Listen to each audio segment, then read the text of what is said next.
True peace, kids. This is part 2 of the transcript. Peep the slang. The interviewer. So back to Rod Rosenstein for a moment.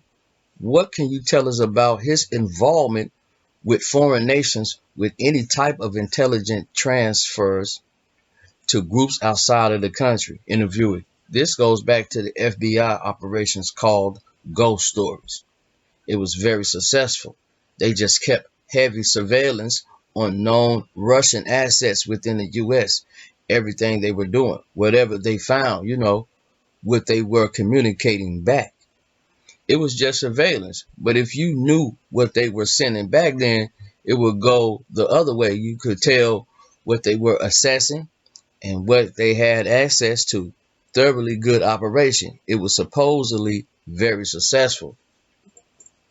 It was Obama and Biden who did the Russian reset along with Secretary Clinton.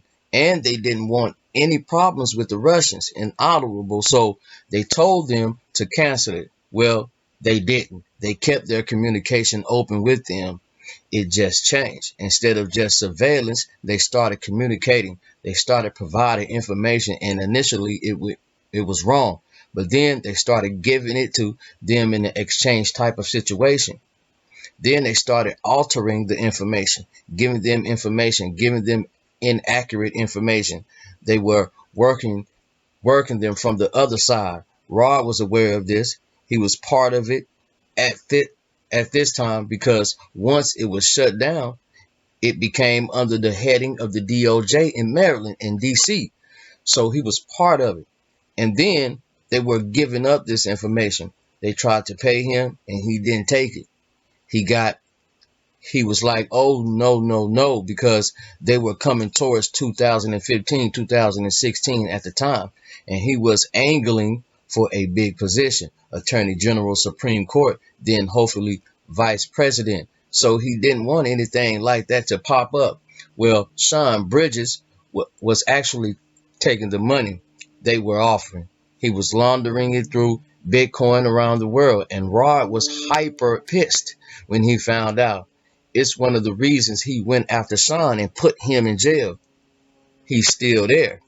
And so the deal was, you get 6 years. Keep your mouth shut or we'll go after you for everything and you get 40. But he started talking, had too much access when he was in Terre Haute. And they brought him out to Virginia, where he's at now, just to keep an eye on him. Interviewee. Okay. End of recording.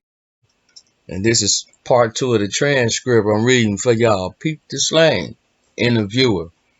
All right.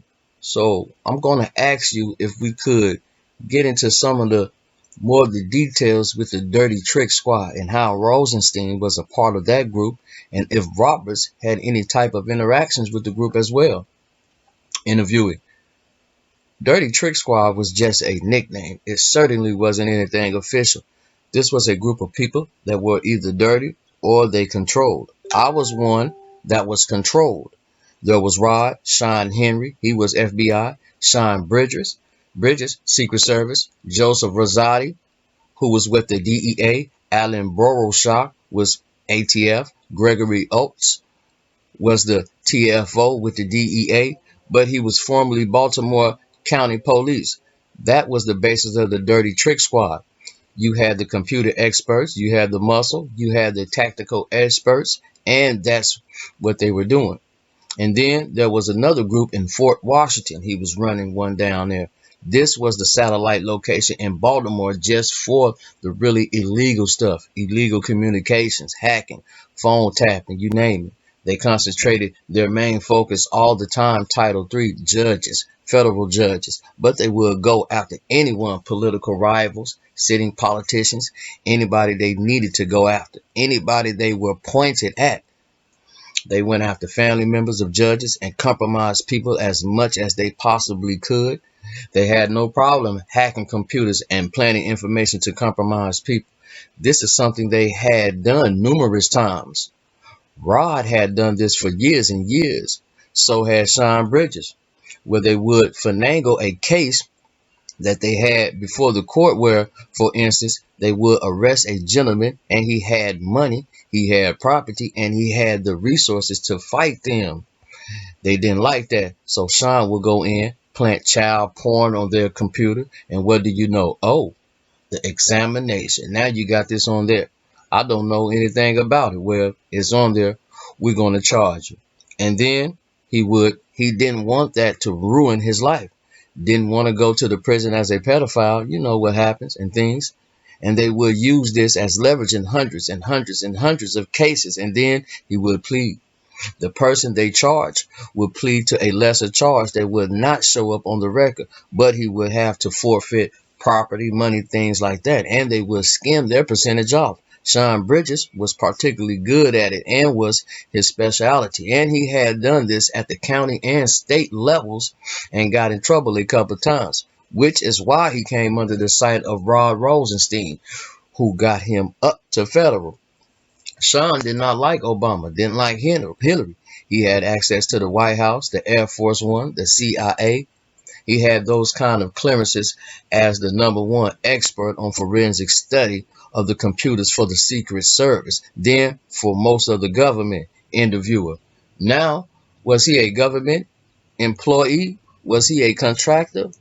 What was interviewer? He was a Secret Service. He was a Secret Service agent. Interviewer. Okay. Interviewee. A full Secret Service agent. So he had access to all these things because of his clearances, because of his expertise. He could go anywhere. He was often in the White House, texting the location of the president and Obama and what they were doing. He hacked into Obama's BlackBerry just for fun, things like that, and shared messages with people, hacked the girls' phones. I mean, it was nothing inaudible. He had a list of people that he would just call up and watch them do their daily stuff. He's just truly gifted with the computers. I'm good at the computers. I can do any of it, you need, but he's just one of those people born to do it. He can do it like breathing. He's a violent person, which belies his size. He's only 5'9", 5'8", and he's maybe 120 pounds when he's not drinking. But he's a violent person and arrogant, and he's all about the money. This was the core group of the Dirty Trick Squad. After that's all they did was hack people, steal information, alter emails, manipulate things, and sell intelligence. Launder Sean Wesley Bridges, the Secret Service agent, was the foremost expert on e-commerce and Bitcoin. That's what he's actually in prison for, and their illegal profits that they would skim off, or they would target people with cash or different bank accounts. Anything they could skim, they would run it through Bitcoin. He laundered it for them. He still holds millions of dollars online in various accounts.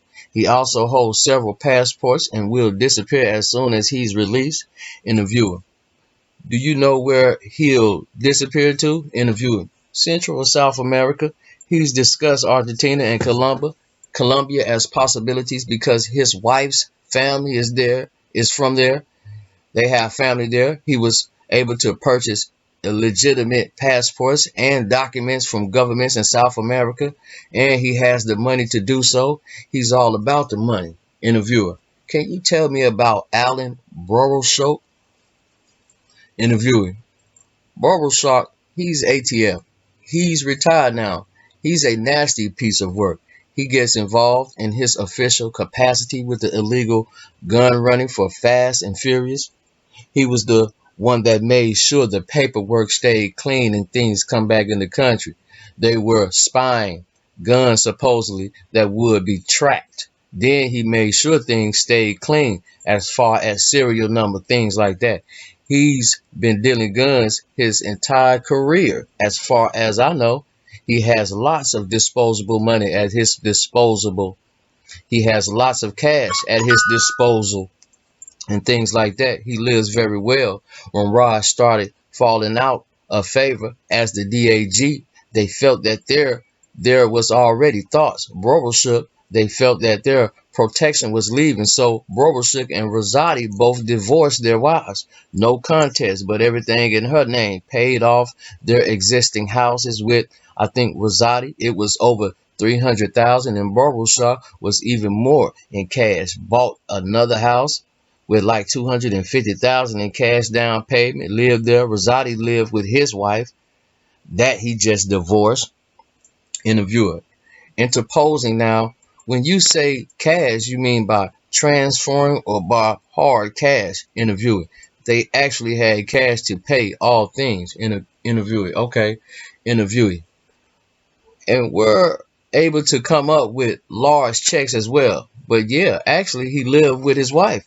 He's always had cash. Now, if you look at him on the surface, he's a barely getting by DEA agent who owes money to several people. Interviewer. Interposing, is this Rosati or interviewer? Rosati. Interviewer. Oh, it is. Okay, could you do Barbershop? Well, get to Rosati in a second. Interviewer mumbles. Interviewer. To keep it all straight. Interviewer. Barbershop gotcha. Barbershop divorced his wife the time as Rosati, paid off the house, gave her about $600,000 as part of the settlement, put everything in her name after paying off the house in cash, bought a large condo on the Potomac for himself, has a custom van filled with road race bikes that he likes to bicycle. They're all 10 to 12 to $15,000 bikes that are custom made for him, his size. They're measured and everything. This is just one of his hobbies. He's got watercraft and cars and all kinds of stuff. Never has a problem finding cash because he's dealing guns and helps people clear up stuff that is out there. He helped buy the firearm for self-rich. Interviewer. Okay, very good. So now on to Rosati, Joseph Rosati. Interviewee. Interviewee. Let's discuss. I know you've got a little bit more information on him than some of the others. So interviewer. Rosati's a DEA steroid freak. He's like 6'2" or so, a big bodybuilder. He's a violent, nasty, lying person. He's always has been. It's not just him saying it. This is other people that he's worked with. Other agents have complained about the same thing. There are dozens of those of cases where he has added drugs to stings. There's an instance where there's one drug case, there was 15 agents involved, and the only complaints in the case was from the people being arrested were about Rosati and the inact saying compliance from the agents. He always had to be one to swoop. He never did any work. He's always the cowboy. He had to be out on his own. He's always one to swoop in with the big bust. 14 agents would find 30 pounds of marijuana and he would swoop in all by himself out of nowhere and, oh, I got a kilo of coke, and make the big bust. And they complain. Agents on numerous cases and in numerous locations would complain about him doing this. He's also been sued many times by people who flat out said, I'm a drug dealer. I sell marijuana. I never touch the other stuff. It's all I've ever sold. I don't believe in it. But he added it to it. I mean, the exact same complaints over and over again from not only, defendants, but agents working with him. And when things would get too loud, they would just move him off into another region, another district. But he's a nasty, violent person that I personally had to deal with. Interviewing. Now you've mentioned in a previous tape that he had a barbershop were involved with the Seth Rich murder. And there any other murders that you know of or have heard that he may associated with? And if so, how were those perpetrated? Barbershop was involved. He supplied the firearm and made it disappear after, or he got it destroyed. Rosati was involved with the Self-Rich. He was there. He's the one that picked up the MS-13 people outside the city and brought them in. And Oliver got them out of the city. He brought Kevin Daugherty with him. Kevin Daugherty was kind of a hang-around, wannabe federal agent. Sucked up to them continuously, hoping to get an appointment. He's a big wannabe, always had a different story about his background. He's apparently did almost a year in the Marines Corps many, many years ago, but they used him as kind of a gopher, and he was there that night. Kevin Daugherty is actually the one who attempted to kill Jack Berkman later on because he was being exposed in the crime, and he's in prison for that now. So they've been involved in other murders. This is Boroshock and Rosati. They very tight. They would do things where they would of course selling guns to gang members later, resulted in murders, deaths, and they would call it fishing. They would sell them off. Sometimes they'd even leave them there. They would come up. It's very easy for them to come up with firearms. They would sell them off, and then Boroshook would, trace the serial numbers and